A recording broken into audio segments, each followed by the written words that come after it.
Hi guys, welcome to Bala's Reaction Channel. நான் உங்கள் பாலா. இந்த வீடியோவில் என்ன பார்க்க போகிறோம்னா பாடலாசிரியர் கபிலன் அவர் எழுதிய பாடல்கள் பற்றி ஒரு காம்படிஷன் வீடியோ போட்டிருக்காங்க. சினிமா டிக்கெட் இருந்து கமெண்ட்டில் சொன்ன அதே வீடியோ தான். வாங்க வீடியோ பண்ணி பார்க்கலாம். அதுக்கு முன்னாடி என்னோட ரியாக்ஷன் சேனலுக்கு கொஞ்சம் சப்ஸ்கிரைப் பண்ணுங்கள், ஷேர் பண்ணுங்கள், வீடியோக்கு லைக் பண்ணுங்கள். பிடிச்சிருந்தா ஃபுல் வீடியோவை பாருங்கள், வீடியோ கொஞ்சம் முழுசாக பாருங்கள். வாங்க வீடியோ பண்ணி பார்க்கலாம். சினிமால இருக்கிற லிரிசிஸ்ட்லயே உங்க ஃபேவரட் யாருன்னு கேட்டா யோசிக்காம வாலி, பேரோட ஞாபகத்துக்கு கண்ணதாசன், வாலி, வைரமுத்து, நாமத்துக்குமார், விஜய் இவங்கெல்லாம் தான். ஆனா இவங்களை தாண்டியும் நிறைய ஹிட் சாங்ஸ் எழுதின சில லிரிசிஸ்ட் அண்டர்ரேட்டடா தான் இருக்காங்க. அப்படி நம்ம சின்ன வயசுல இருந்து இன்னைக்கு ட்ரெண்ட்ல இருக்கிற பாட்டு வரைக்கும் எக்கச்சக்கமான ஹிட் பாடல்களை எழுதின கபிலன் நிறைய பேருக்கு தெரியாமலேயே இருக்காரு. கபிலன் எழுதி வந்த நூத்துக்கணக்கான பாடல்கள்ல இருந்து சில ஹிட் சாங்ஸ் பத்தி தான் இந்த வீடியோல பார்க்க போறோம். சில சாங்ஸ் எல்லாம் நல்லா இருக்கும். அது கபிலன் யாருன்னே தெரியாது. சரி, யாரோ பெரிய ஆள் தான் எழுதியிருக்கான்னு நினைச்சு விட்டுருவோம். பாண்டிச்சேரியில ஒரு சாதாரணமான குடும்பத்துல பிறந்து வடசென்னையில வளர்ந்து படிப்பை முடிச்சுட்டு ஒரு மத்திய அரசு வேலையில இருந்த கபிலனுக்கு சின்ன வயசுல இருந்தே தமிழ் கவிதை எழுதுறதுல எல்லாம் ஆர்வம் அதிகமா இருந்துச்சு. கபிலன் எழுதின கவிதைகளை அவரோட நண்பர் மூலமா அப்பாயின்மெண்ட் வாங்கி கமலாசனை சந்திச்சு அது கொடுக்க கவிதைகளை படிச்ச உலகநாயகனுக்கு ரொம்பவே பிடிச்சும் போச்சு. அந்த டைம்ல தெனாலி ஷூட்டிங் போயிட்டு இருக்க ஏஆர் ரஹ்மான் கிட்ட கபிலன் அனுப்பி வைக்க கபிலன் தெனாலி படத்துக்கு பாட்டு எழுத போனாரு. ஆனா சில காரணங்களால எழுத முடியாமையே போச்சு. அதுக்கப்புறம் மறுபடியும் நிறைய பக்கம் ட்ரை பண்ணதுல கடைசியா தில் படத்துல வித்யாசாகர் மியூசிக்ல பாடல் எழுதுற வாய்ப்பு கபிலனுக்கு கிடைச்சது. எழுதின முதல் பாட்டே தமிழ்நாட்டோட பட்டி தொட்டி எல்லாம் ஹிட். உண்மையாலுமே கபிலன் சார் எழுதுனதா? 90s கிட்ஸ் எல்லாருக்கும் தெரியும், எல்லாருக்கும் ஃபேவரட்டான சாங். பாட்டு எழுதாம பாட்டு எழுதிட்டு அதுக்கப்புறம் டியூன் போட்டிருக்காரு வித்யாசாகர். உண்மையாலுமே எல்லாருக்கும் ஃபேவரட்டான சாங். இந்த சாங் பிடிக்கலன்னு சொல்றவங்க கிடையாது. நான் உப்பா சக்கரையா மாதிரி எக்கச்சக்கமான வரிகளை கபிலன் எழுத அதுல பெஸ்டான வரிகளை வித்யாசாகர் தேர்ந்தெடுத்து டியூன் போட்டிருக்காரு. அது எழுதி மெட்டமைச்ச பாட்டு அது வந்து அதுக்கு முன்னால நிறைய இயக்குநர்கிட்ட கொடுத்துரு. ரகுமான் சார்க்கெல்லாம் போயிட்டு வந்தது. அப்புறம் கடைசியா வந்து தில்லியில வந்து முடிஞ்சிச்சு. அவர் நான் கருபானை பண்ண வந்து நண்பரை அவர் சொல்லி அவர் வந்து தர்ணிகிட்ட சொல்லி தர்ணியை வந்து வித்யாசார்கிட்ட கூட்டிட்டு போய் அந்த பாட்டு ரெக்கார்ட். சூப்பரான சாங். ஆனா எதிர்பார்க்கவே இல்லை கபிலன் சார் எழுதியிருக்காங்க. நம்ம சின்ன வயசு ஸ்கூல் போகும்போது நிறைய கேட்டிருக்காங்க. ஆனா அப்ப தெரிஞ்சதே வைரமுத்து அந்த இவங்களை பத்தி தெரியாது. உச்சமா இருந்துச்சு.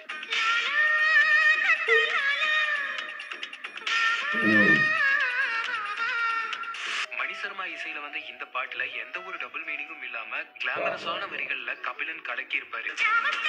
இந்த பாட்டுல கபிலன் சாரோட ரம்யா கிருஷ்ணனுக்காக அந்த பாட்டை பார்த்தா அதுதான் உண்மை. 2001 சினிமால லிரிசிஸ்டா அறிமுகமான கபிலனுக்கு அதுக்கு அடுத்த வருஷமே உலகநாயகனோட படத்துல பாட்டு எழுத வாய்ப்பு கிடைச்சது. இதுக்கு மேல கமலாசனை எப்படி வர்ணிக்க முடியுங்கிற மாதிரி இருந்துச்சு பாட்டோட முதல் வார்த்தையே. ஓ, சூப்பரான சாங். அப்படியே மெலோடியா இருக்கு. சரணம் எல்லாம் கவிதையோட உச்சமா இருக்கும்.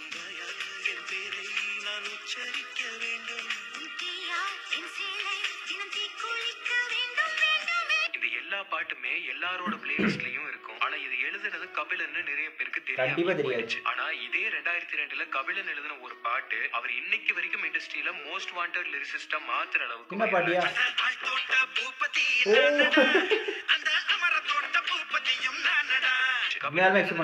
முதல்ல மணிசர்மாவுக்கு பிடிக்காம போக அதை ரிஜெக்ட் பண்ணிட்டு வாலிய வச்சு. ஏன்னா இதுக்கு முன்னாடி எழுதுன 2 சாங் எல்லாமே அப்படியே கவிநடையா இருந்துச்சு, கேட்கவே அவ்வளோ மெலடியான சாங்ஸ் எழுதியிருந்தாரு. பட் இந்த மாதிரி ஒரு ஃபோல்க் சாங் எழுதியிருப்பாங்கிறது நம்பவே முடியாத ஒன்று தான். உனக்கு பாட்டு எழுதி வாங்கிட்டாரு. யூத் படத்துல அசிஸ்டண்டா ஒர்க் பண்ணிட்டு இருந்த மிஸ்கின் மணிசர்மாவுக்கே தெரியாம கபிலன் வரிகளை வச்சு ரெக்கார்ட் பண்ணிட்டாரு. பாட்டும் வெளியே வந்து உலகமாக ஹிட் ஆச்சு. வச்சு பாட்டு சொல்லி கொடுத்தேன். பாட்டு ரெக்கார்ட் மிஸ்கினுக்கு தான் தேங்க்ஸ் சொல்லணும். தெரியாது, ஏன்னா தமிழ் அவர் தெலுங்கு, தமிழ் என்னன்னு தெரியல. பாட்டெல்லாம் பாடி முடிச்சுட்டு வெளியே வந்தோன்னா பாட்டு ப்ரொடியூசரும் டைரக்டர் பாட்டு கேட்க வந்தாங்க. பாட்டு கேட்க வந்தா ஷாக்கு, என்னடா அப்படி பண்ணிட்டேன். ஆனால் உண்மையாலுமே மிஸ்கினுக்கு தான் தேங்க்ஸ் சொல்லணும். இல்லைன்னா இப்படி ஒரு ஹிட்டான பாட்டு கண்டிப்பாக யாருமே கிடைச்சிருக்காரு. கூட்டு ஒளி விட்டாரு. ப்ரொடியூசர் கத்திட்டு இருக்கு, நான் வெளியே விட்டோம். அந்த உள்ள வச்சு பாட்டு எடுத்தோம்ல, அது வாலி. இது பாட்டு உள்ள வச்சல வாலிக்கு விபூதி அடிச்சிருக்கா அப்படின்னு நம்ம தலைவர்.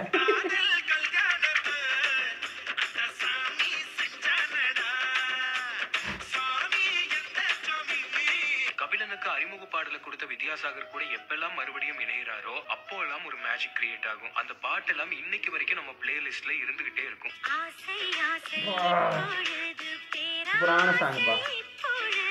எழுதுற எல்லா பாட்டுலயுமே புதுசா ஏதாவது பண்ற கபிலன் இந்த பாட்டு ஃபுல்லாவே இப்பொழுது எப்பொழுதுன்னு வரிகள் முடியிற மாதிரி எழுதியிருப்பாரு. எதுகை முனையாவே பாட்டுக்குள்ள எழுதியிருக்காரு.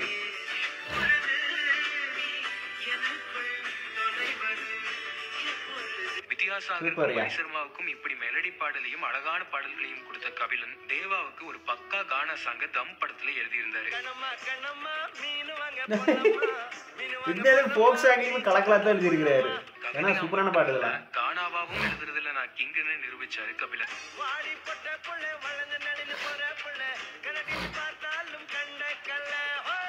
ஏர்லி 2Kல நம்ம கேட்டு வைப் பண்ண நிறைய பாட்டு கபிலன் எழுதுனது, அதுல இதுவும் ஒண்ணு. உண்மையில இந்த படம் ஹிட் ஆச்சுலே இந்த பாட்டு எல்லாருமே ஹிட் தான். 2003ல மறுபடியும் வித்யாசாகர் கபிலன் காம்போ இணைஞ்சது. இந்த பாட்டுக்காக Tamil Nadu state film award for best music கபிலனுக்கு கிடைச்சது.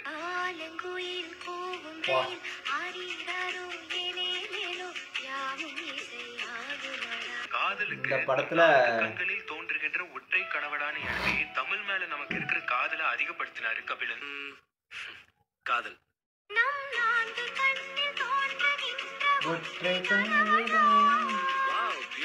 நான் இப்படிதான் எழுதுவேன்னு எந்த வரைமுறையும் வச்சுக்காம எந்த ஒரு சிச்சுவேஷன்னாலும் எப்படி டியூன்னாலும் எல்லாத்துக்கும் பொருத்தமான வரிகளாகவும் கேட்சியாவும் எழுதி சார்ட் பஸ்டர் சாங்ஸா ஆக்கினாரு கபிலன். இந்த பாட்டு அளவா தொடர்ந்து வைரமுத்து வாலி நல்லா மட்டுமே ஒர்க் பண்ணிட்டு இருந்த சங்கர் ரஹ்மான் மோசம் சொல்ல முடியாது. பாட்டு ஓரளவுக்கு நல்லா தான் புதுசா யாராவது வச்சு எழுத வைக்கலாம்னு யோசிக்க அவங்க ஆப்ஷன்ஸ்ல முதல் இடத்தை பிடிச்சவர் கபிலன். இதை விட பெஸ்டான வரிகளை வேற யார் எழுதிட முடியுங்கிற அளவுக்கு சம்பவத்தை பண்ணினாரு கபிலன். ஓ இதெல்லாம் கபிலன் சார் இருந்தாவே. வானவில் உரசியே பறந்ததும் இந்த காக்கையும் மயிலன மாறியதுன்னு கற்பனையோட உச்சமாகவும் ஒவ்வொரு பட்களிலும் சிரித்தேன்னு அற்புதமான வரிகளால பாட்டை அல்டிமேட் ஆக்கியிருந்தாரு கபிலன். இந்த காக்கையும் மயிலன மாறியது. பசியை பங்கிடு, பௌர்ணமியில் சூரியன் செய், பகலை வெட்டி இருட்டில் போடு, கிளி ஜோசியக்காரனுக்கு ஆயுள் தண்டனை வழங்கி கிளிகளை விடுதலை செய். இது மாதிரி எழுதி எழுதி ஒரு 100 வரி அப்படி எழுதிட்டு எடுத்து கொடுத்தேன். அதுக்குள்ள டியூன் வந்துச்சு. டியூன் போட்டு கொடுத்துறாரு அவரு. சங்கத்தார இது வந்து எகிரி குதித்தேன் வான முடியுது ஃபர்ஸ்ட் வச்சுக்கலாம்.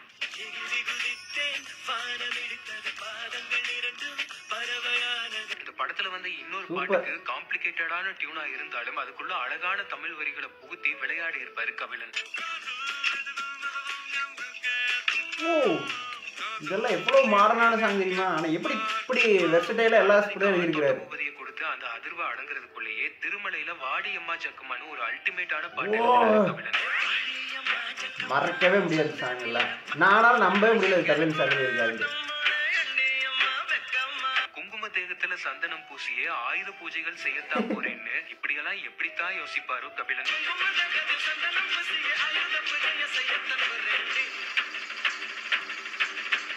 இந்த படத்துல ஒரு பாட்டு தான் தரமான பாட்டு. ரிப்பீட் மோட்ல கேட்ட நிறைய சாங்ஸ் கபிலன் எழுதி இருக்காரு. இதெல்லாம் உண்மையிலே நல்ல சாங். படமே தெரியாம இந்த பாட்டு மட்டுமே கேட்டுக்கிறோம். அது ஒரு பிளாக் பஸ்டர் கூட்டணி தான். கூட கபிலனும் சேர்ந்தா இதை வந்து நான் வந்து எதிர்பார்க்கவே இல்லை. உண்மையாலுமே இத்தனை இதை கேட்டது கூட சரி ஓரளவுக்கு இருந்துச்சு. ஆனால் இந்த படத்தை கில்லி படத்தில் இந்த பாட்டை வந்து கபிலன் தான் எழுதியிருக்காங்கிறது இத்தனை நாள் தெரியாமல் இருந்திருக்கிறதே ஒரு மாதிரியாக தான் இருக்குது. சாரி கபிலன் சார், உங்களை போற்றி புகழாமல் விட்டுட்டோம். ஏன்னா கிட்டத்தட்ட 20 வருஷம் ஆச்சு. இன்னைக்கும் சலிக்காம ரிப்பீட்ல இதை கேட்டு நம்ம நிறைய பேரோட வண்டி ஓட்டும் போது அதை கேட்கவே கூடாதுன்னு ஒரு முடிவில் இருக்கு. அந்த அளவுக்கு ஒரு பவர்ஃபுல்லான சாங். உண்மையாலுமே கபிலன் சாருக்கு சாரி சொல்லணும். அந்த அளவுக்கு இந்த பாட்டு எழுதுறதுக்காக தானே கபிலனே நிறைய இடங்கள்ல சொல்லியிருக்காரு. அப்படி ஒரு வித்தியாசமான சிச்சுவேஷன்ல படத்துல இந்த பாட்டு வரும்.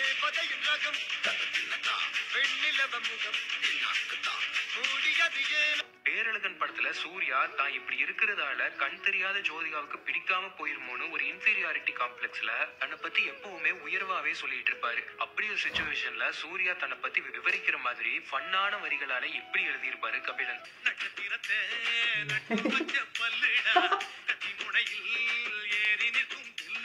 வித்யாசாகரோட ஹிட்ஸ் மட்டும் இல்ல, நிறைய அண்டர்ரேட்டட் சாங்ஸ் கூட எழுதினது கபிலன் தான்.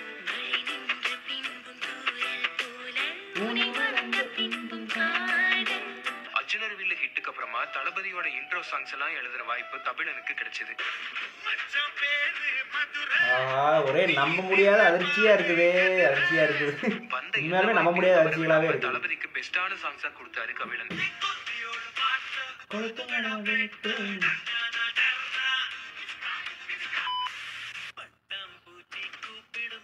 இது அவ்வளவா கேட்டதில்ல, ஒரு அளவுக்கு தான் கேட்டிருக்கேன். மத்த பாட்டெல்லாம் வர என்ன தலக்கிட்ட இருந்தும் அழைப்பு வர அஜித்துக்கும் செமத்தியான ஒரு இன்ட்ரோ சாங்கா கொடுத்தாரு கபிலன். இது மாசான். இந்த படத்துலயே ஒரு பாட்டு தான் நல்லா இருக்கு. டைம்ல தான் வித்யாசாகர் சந்திரமுகில கமிட் ஆனாரு. அந்த படத்துல இன்னைக்கு வரைக்கும் நம்ம வைப் பண்ணிட்டு இருக்கிற மாதிரி ஒரு பாட்டை கொடுத்தாரு. சந்திரமுகிமா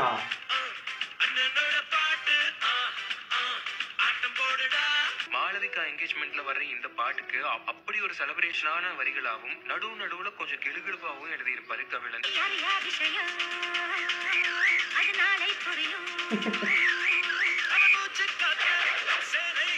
சரி, அதெல்லாம் கபிலன் இந்த பாட்டுல எழுதின நம்பவே முடியாத மாதிரி பாட்டுல இருக்கு. கமெண்ட்ல சொல்லுங்க.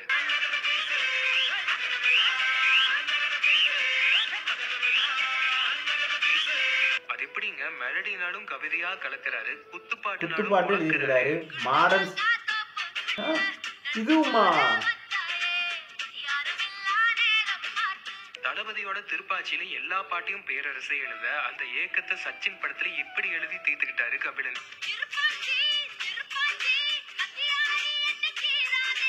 காதல் அப்படி ரசிச்சு எழுதின கபிலன் காதல் தோல்விக்கு கூட சில எவர்கிரீன் சாங்ஸ் எல்லாம் கொடுத்திருக்காரு. ஐயோ இதுமா இதே படத்துல வந்த இந்த வைப்பாட்டையும் கபிலன் தான் எழுதினது.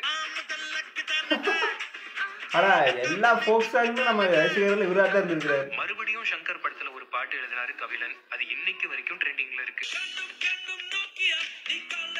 என்ன ஒரே சாக்கு மேல சாக்கா குடுக்குறீங்களா? மேல கபிலன் சார் தானே. தெர்மாக்கோல் சிற்பம் நீ உன்னில் ஒட்டி கொண்டுள்ள சின்ன வெள்ளை பந்து நானடின்னு வேற லெவல் வரிகளா எழுதியிருப்பாரு கபிலன்.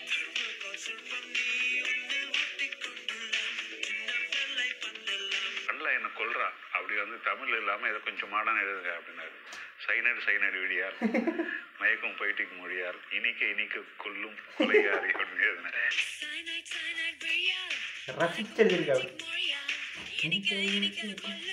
கபிலன் பாடல்கள்ல வரிகள்ல தமிழ் வழிஞ்சோடும், கேட்சியாவும் இருக்கும், டியூன்லயும் காவா உட்காரும். ரங்கோலா சாங்கும் இருக்காரா? காதலர்கள் தங்களோட காதலை வெளிப்படுத்துற மாதிரி கவிஞர்கள் இது வரைக்கும் நிறைய பாடல்கள்ல என்னென்னமோ வரிகள் எல்லாம் எழுதியிருக்காங்க. புத்தகம் நடுவே புகைப்படம் நீ, வாரத்தின் 7 நாள் விடுமுறை நீனு, இப்படியும் எழுத முடியும் கபிலன். ஓ சரவணா தானே இது. கபிலன் எழுதினாலே அந்த பாட்டு ஹிட்டுங்கிற மாதிரி தொட்டதெல்லாம் ஹிட் ஆச்சு.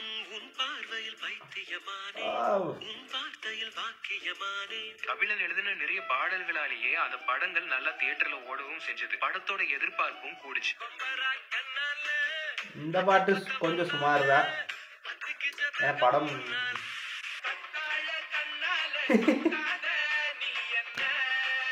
வேற லெவல் வைபான சாங்.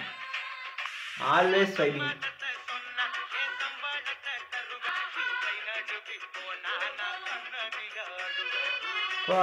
வேற லெவல். 5வது படத்துல 2 சாங்கா? இதுவுமா என்னையா அது? வீடியோ முழுக்க ஒரு அதிர்ச்சியாவே கொடுக்குறீங்க.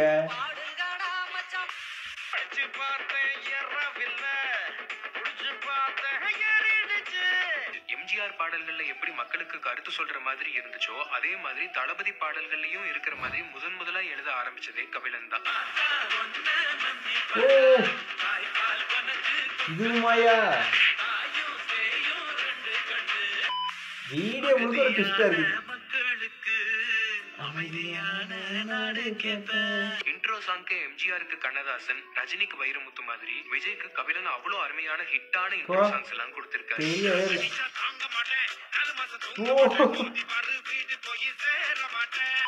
இப்பதாயா தெரியுது நீ அந்த வீடியோவுக்கு ரிலேட் பண்ணி சொல்லி போட சொன்னேன்ட்டு. உண்மை அது சின்ன வளர்ச்சியா இருக்குதியா.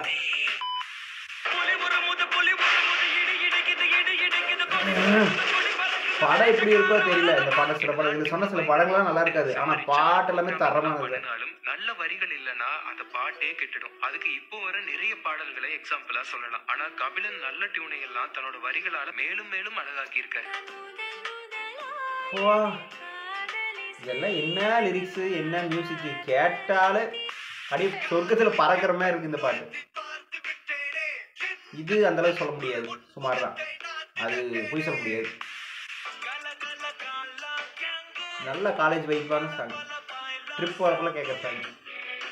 தமிழ்ல உவமை அணி உருவக அணின்னு 2 அணி நம்ம ஸ்கூல்ல படிச்சிருப்போம். அதாவது இது போல அது போலன்னு இன்னொன்னு மாதிரி இருக்குன்னு சொல்றது உவமை அணி. இது போல அதுன்னு சொல்லாம அதுதான் இதுன்னு சொல்றது உருவக அணி. வேட்டைக்காரன்ல வந்து நம்ம வைப்பு கரிகால கால போல பாட்டுல பாட்டு ஃபுல்லாவே இந்த 2 அணிகளையும் பயன்படுத்தி எழுதியிருப்பாரு கபிலன்.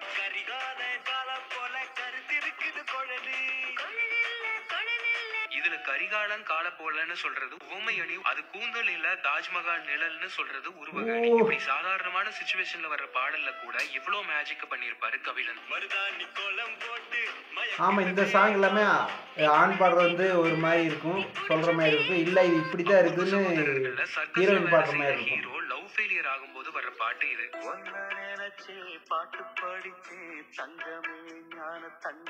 வாலி எழுதி ராஜா மியூசிக் அதான் பார்த்தேன் நான், ஷாக் ஆயிட்டேன். கபிலனுக்கு பிடிச்ச பாட்டாமா. இது மாதிரி ஒரு சிச்சுவேஷன் நமக்கு வந்தா எவ்வளவு அழகான பாட்டு எழுதலாம்னு யோசிச்சுட்டு இருக்கும் போதே அதே சர்க்கஸ்ல வேலை செய்யற ஹீரோக்கு லவ் ஃபெயிலியர் சிச்சுவேஷன்ல ஒரு பாட்டு வந்துச்சு. கபிலனும் எழுதினது அதே எஸ்பிவி.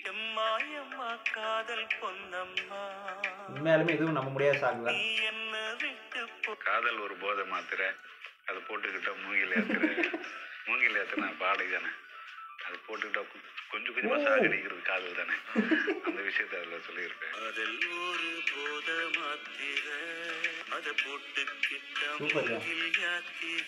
டைரக்டர் ரஞ்சித் சந்தோஷ் நாராயணன் கபிலன் காம்போல வந்த பாடல்களும் மெகா ஹிட் ஆச்சு. இதெல்லாம் சுமார் தான், மேபி பிடிக்கிறதோ, பட் அந்த அளவுக்கு ஹிட் ஆகல இந்த சாங். இது சொல்லுங்க அருமை அருமை.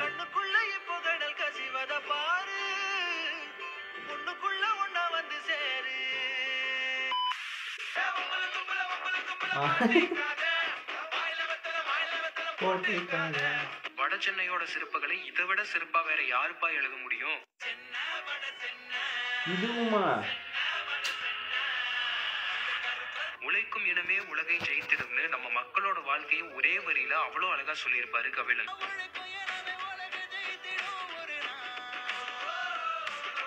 சின்ன வயசுல இருந்தே வட சென்னையில வளர்ந்ததாலேயோ என்னவோ இந்த பாட்டுல பாண்டிச்சேரி பாண்டிச்சேரியில பிறந்து ஓகே. இந்த மீனொடம்பு வாசனை என்ன நீ தொட்டதும் மணக்குதுன்னு மரியானோட காதல தேன் வந்து இருப்பாரு கபிலன். இந்த மீனொடம்பு வாசனை என்ன நீ தொட்டதும் மணக்குது. கபிலனோட வரிகள் ஒரு போத, அத பிரதீப் வாய்ஸ்ல கேட்டா சாரிப்பா, இந்த பீசா படத்துல அந்த பாட்டுல நான் கேட்டது இல்ல. மியூசிக் டைரக்டர்ஸ் மட்டும் இல்ல, புது இசையமைப்பாளர்களோட கபிலன் வர்க் பண்ணினாலும் அந்த பாட்டு ஹிட் தான். தெகிடி தானே. இதுல வேற 2 பாட்டு சூப்பரா இருக்கு. அது அதுன்னு தெரியல. இந்த மாதிரி சில பாட்டு எல்லாம் கேட்கும்போது தான் நம்மளாலேயே உணர முடியும். காதல் இருக்குது வெண்ணி, இந்த சாங்னா வேற லெவல்ல இருக்கு. இந்த பாட்டுலாம் எவர்கிரீன்னு சொல்லலாம். சமந்தாக்காகவே எழுதுன மாதிரி ஒரு சாங் இது. விழிகளிலே உன் தேடல் செவிகளிலே சமந்தா பார்த்து மயங்கி விட்டுறதுனா எப்படி எழுதலாமோ அதே மாதிரி தான் எழுதிச்சு. மலையா புரிஞ்சிருப்பாரு கபிலன்.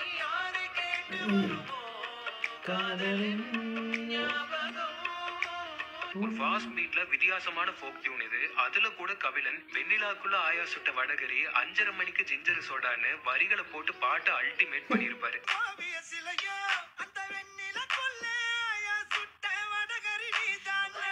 கபிலன் பாட்டு பிரதீப் மட்டும் இல்ல கானா பாலா பாடுனா கூட கேட்க வைவா தான் இருக்கும். ஆமா இது கானா பாலா பாட்டு. பாய்ஸ் அண்ணின்னு அதுக்கப்புறமா மறுபடியும் ஐ படத்துல ஒண்ணு சேர்ந்தாங்க சங்கர் கபிலன் கூட்டணி. இது அவ்வளவா திருப்பி கேட்கலாங்க அளவுக்கான ஒரு சாங் இல்ல, பட் நல்லா தான் இருக்கு. வானவில்லு நீ பின்னி மில்லு நான் ரைமிங்லயே விவரிச்சிருப்பாரு கபிலன்.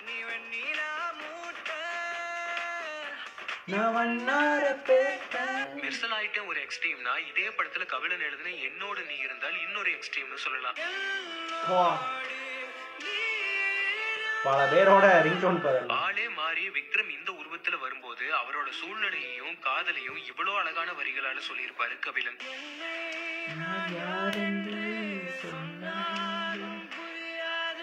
தளபதி விஜய்க்கு முதல்ல மாதிரி இப்போலாம் எவர்கிரீன் சாங்ஸ் அமையறதே இல்லைன்னா அதுக்கு முக்கியமான காரணம் அனிருத் மாதிரி இப்போ வரை இசையமைப்பாளர்கள் கபிலன் மாதிரி நல்ல லிரிசிஸ்ட பயன்படுத்தாததுதான். தெரிய படத்துக்கு அப்புறமா கபிலன் விஜய் கூட்டணி சேரவே இல்லை. தெரியல இந்த சாங் நல்லாவே இருக்காது. ரஞ்சித் சூப்பர் ஸ்டாரோட சேர்ந்த 2 படங்கள்லயும் கபிலன் புரட்சிகரமான பாடல்களை எழுதினாரு.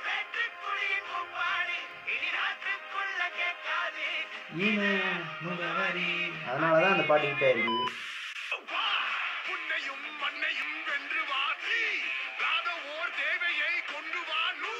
இடப்பக்கம் துடிக்கும் இதய இசை என இருந்தவள் அவள் எங்கே போனாலும்னு தன்னோட மனைவியை பிரிஞ்ச ரஜினியோட வழிய உருக்கமான வரிகளால எழுதியிருப்பாரு கபிலன். இடப்பக்கம் துடித்திடும்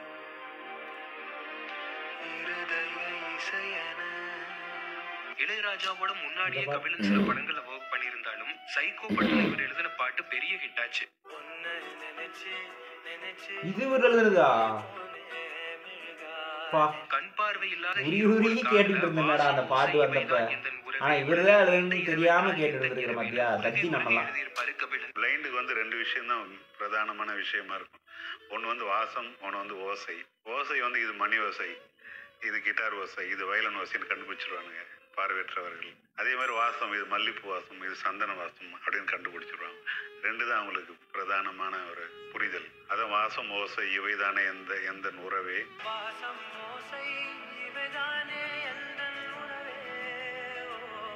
அற்புதமான இசையோட அழகான வரிகளும் காலம் தாண்டி நிக்கும். அப்படி கபிலன் எழுதின எல்லா பாட்டுமே காலத்தை தாண்டி நிக்குது. ஜெயிலா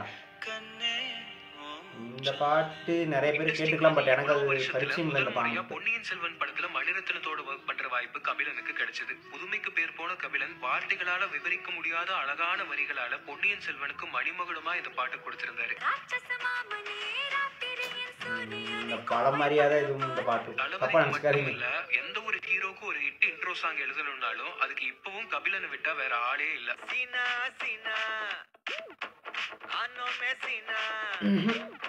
நம்ம இசை புயல என்னதான் அப்பப்போ நிறைய பாடல்கள் மூலமா தந்திருப்பாரு. அந்த பாட்டு கச்சிதமா அமைய கபிலன் மாதிரி ஒரு நல்ல லிரிசிஸ்ட் சேர்ந்தாதான் முடியும். அப்படி ஒரு வித்தியாசமான இசையில லால் சலாம்ல கபிலன் எழுதின இந்த பாட்டு இன்னைக்கு நிறைய பேரோட ஃபேவரட்டா இருக்கு. பாட்டே நான் கேட்கல. இந்த பாட்டுல கபிலன் வரிகள்ல இருக்கிற ஃப்ரெஷ்னஸ் இப்போ வரை எந்த பாட்டுலயுமே இல்ல. இந்த பாட்டு வேணா திருப்பி கேட்டு பார்க்கல. இதுக்கு முன்னாடி அந்த பாட்டுல ஒரு டைம் கேட்டிருக்கேன், இந்த பாட்டு மட்டும் கேட்டதே இல்லை. காதல் தோல்வி நட்பு கொண்டாட்டம் அரசியல்னு இத்தனை பாடல்களை கொடுத்த கபிலன் அவரோட பொண்ணு சமீபத்துல இறந்து போனதுல இருந்து மீள முடியாத வேதனையில இருக்காரு. அவர் அதுல இருந்து மீண்டு வரணும். பெரிய இழப்பு அதுதான், மகள் தான். இன்னும் மீளவேலை. அவங்க மகள் வந்துட்டு குளிச்சுட்டு போறது, அந்த மகள் தலை வர்றது, அந்த மகள் வந்து சிரிக்கிறது, மகள் காபி சாப்பிடுறது, எல்லாமே சுத்தி அப்படியே நம்மளை கொண்டு நல்லா தான் போயிட்டு ரொம்ப சிரமமா இருக்கும். இத்தனை அருமையான பாடல்களை கொடுத்த இந்த லெஜெண்ட் இன்னைக்கு வரைக்கும் அண்டர்ரேட்டடா கொண்டாடப்படாம இருக்கிறது வருத்தப்பட வேண்டிய விஷயம். வீடியோ முடிஞ்சு ரொம்ப நல்லா இருந்துச்சு. உண்மையாலுமே ரொம்ப நல்லா இருந்துச்சு. நிறையா வீடியோஸ் பார்ப்போம், கொஞ்சம் ட்விஸ்ட் டர்ன்ஸ் இருக்கும், அன்எக்ஸ்பெக்ட் பண்ணாத சில விஷயங்கள்லாம் நமக்கு இருக்கும். பட் ஓரளவு கெஸ் பண்ணியிருப்போம். ஆனால் இந்த வீடியோ அதை விட ஒரு படி மேலே இருக்குன்னு சொல்லலாம். ஏன்னா இதில் எல்லா பாட்டுமே நல்லா இருந்துருக்குது. ஒரு சில பாடல்கள் வந்து நான் கேட்டதில்லை. இந்த லால் சலாம் இதெல்லாம் நான் கேட்டதில்லை, இப்போ வரைக்கும் கேட்கல. மேபி கேட்டு பார்க்கலாம். ஆனால் அதுக்கு முன்னாடி சொன்ன எல்லா பாட்டுமே நான் நம்பவே முடியாத ஒரு விஷயமா தெரியும். ஏன்னா அந்த பாட்டில் வந்து நான் கொஞ்சம் தத்துவமாக இருந்துச்சுன்னு அப்படின்னா வாலி எழுதியிருப்பார் போல தெரியுது, இல்லை லவ் சாங்கு ரொமான்டிக் சாங் இருந்தால் இது வைரமுத்து எழுதியிருப்பார் போல தெரியுது, இல்லை குத்து சாங் இருந்தால் வேற யாரும் எழுதியிருப்பாங்க போல தெரியுது. கபிலன்னு எப்பாவது ஒரு டைம் தானே மேபி அந்த படத்துக்கு நேரில் பார்க்கும்போது எப்பாச்சும் அந்த பேர் பார்த்தா மட்டும்தான் ஒரு கபில் இருக்கார் அப்படிங்கிற மாதிரி தான் நான் நினச்சேன். அந்த மாதிரி பாட்டு தான் நான் கெஸ் பண்ணதெல்லாம் கரெக்டாக இருந்துச்சு. மீதி ஒரு 70% வந்து எந்த பாட்டுமே நான் வந்து கெஸ் பண்ணவே இல்லை. அதுவும் கில்லியில் வந்து கில்லி பார்க்கும்போது நம்மளாம் ரொம்ப சின்ன பசங்க, அதனால் அது தெரியல. இப்போ அதுக்கப்புறம் அதை நம்ம கேட்டுக்கல. ஏன்னா பாட்டு மியூசிக் டைரக்டரு பாட்டு மட்டும்தான் கேட்டிருந்தா மியூசிக் டைரக்டர் தெரிஞ்சுட்டா பாடலாசிரியர் யாருன்னு தெரிஞ்சுக்கல. அதெல்லாம் நான்லாம் எதிர்பார்க்காத ஒன்று தான். உண்மையாலுமே ரொம்ப ரொம்ப ரொம்ப எக்ஸைட்மெண்ட்டாக இருந்துச்சு. ஃபுல் வீடியோவுமே ரொம்ப எக்ஸைட்டாக தான் இருந்துச்சு. 1/2 hour போயிருக்கு தெரியவே இல்லை. இன்னும் எவ்வளோ பாட்டு எழுதியிருக்காங்கன்னு தெரியல. கண்டிப்பாலுமே இது ஒரு அண்டர் ரேட்டட் தான். மேபி கொண்டாடி இருக்கலாம். நான் அந்தளவுக்கு அவர் அந்த பாட்டு எல்லாத்தையுமே கேட்டிருக்கா, ரசிச்சிருக்கா, வைவி பண்ணியிருக்கா. ஆனால் அது அவர் தானே தெரியாமல் பண்ணியிருக்கிறோம், அவ்வளோதான். மற்றபடி அந்த பாட்டை கொண்டாடின்னு சொல்ல முடியாது. அவர் எழுதின எல்லா பாட்டுமே ஹிட்டான எல்லா பாட்டுமே நம்ம கொண்டாடி இருக்கிறோம். பட் அவரும் தெரியாமல் ரசித்து கேட்டுருந்துருக்கிறோம். Love failure song, proposal song, intro song எல்லாமே இத்தனை எழுதியிருக்கிறாரு. ஆனால் கொண்டாடி இருக்கோம், ஆனால் அவரும் தெரியாமல் பண்ணியிருக்கிறோம். அந்தளவுக்கு நம்ம தான் கண்டுக்காமல் இருந்திருக்கிறோம், பேர் தெரியாமல் கொண்டாடி இருக்கிறோம். அதே மாதிரி வீடியோ ரொம்ப நல்லா இருந்துச்சு. தேங்க்ஸ் இது பார்க்க சொல்லி சொன்னவருக்கு. உண்மையாலுமே ரொம்ப நல்லா இருந்துச்சு. அதே மாதிரி லாஸ்ட்டில் கொஞ்சம் சென்டிமெண்டல் ஆகிடுச்சு. அவர் பொண்ணு இறந்துட்டாங்கன்னு சொன்னது நான் எதிர்பார்க்கவே இல்லை. ஸோ ரொம்ப கஷ்டமாக தான் இருந்துச்சு. எனிவே வீடியோ ரொம்ப நல்லா இருந்துச்சு. இதை சஜஸ்ட் பண்ணுறதுக்கு ரொம்ப தேங்க்ஸ். அதே மாதிரி அடுத்து என்ன வீடியோ க்ரியேட் பண்ணுங்கிறத மறக்காமல் கமெண்ட் சொல்லுங்கள். கொஞ்சம் பாலாஸ் ரியாக்ஷன் சேனலுக்கு கொஞ்சம் சப்ஸ்கிரைப் பண்ணுங்கள். 3 மாதமாக 600 பேருக்கு மேலே தாண்ட மாட்டேங்குது. கொஞ்சம் ஃப்ரெண்ட்ஸுக்கு ஷேர் பண்ணி பிடிச்சிருந்தா ஷேர் பண்ணி சப்ஸ்கிரைப் பண்ண சொல்லுங்கள். Bye by.